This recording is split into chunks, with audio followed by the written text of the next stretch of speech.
Mbikalimi i Shkozetit do të jetë i përfunduar brenda muajit mars. Kështu ka deklaruar Ministri i Transportit dhe Infrastrukturës Edmond Haxhinasto gjatë inspektimit të punimeve në një prej nyjeve rrugore më të rëndësishme në qytetin e Durrësit. Përfundimi i mbikalimit do të japë rrjedhën e duhur qarkullimit në prag të sezonit turistik. Është domosdoshme që gjithë kompanitë që janë duke punuar në veprat e infrastrukturës rrugore në vend, por edhe në ato të ujësillës kanalizimeve duhet të përshpëtojnë punimet. Kjo vepër këtu do të përfundojë në fund të këtij muaji, në fund të muajit mars dhe pikërisht jemi duke parë punimet përfundimtare që janë duke u realizuar me qëllim që të jetë një vepër jo vetëm funksionale siç është, në fakt, por të ketë edhe aspektet estetike ashtu siç duhet. Por për banorët që jetojnë pranë rreth rrotullimit të Shkozetit, ky investim ka bërë që të shkaktohet përmbytje.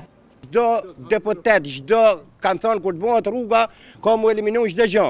Shiu si ra se rruga ama nalt me fjalë dhe posjeta ama poshtë ka bërë ujë ne jena të mytëm. Unë bytëm në ujë ranë shira, s'kemi ku të qoj fëmin, unë bytëm.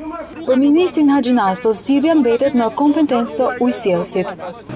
Përmbytjet nuk janë për arsye të rrugës, por janë për arsye të nivelit të sistemit të ujësillës kanalizimeve dhe do të shikojmë çfarë mund të bëjmë, çfarë ndërhyrje mund të bëjmë. Ndërtimi i mbikalimit të Shkozetit është pjesë e investimit që parashikonte ndërtimin e trasesë rrugore me gjatësi 7.5 km nga mbikalimi pranë autostradës Durrës-Tiranë deri në zonën e Plepave. Së bashku me mbikalimin, investimi ka vlerën e 12.9 milion eurove.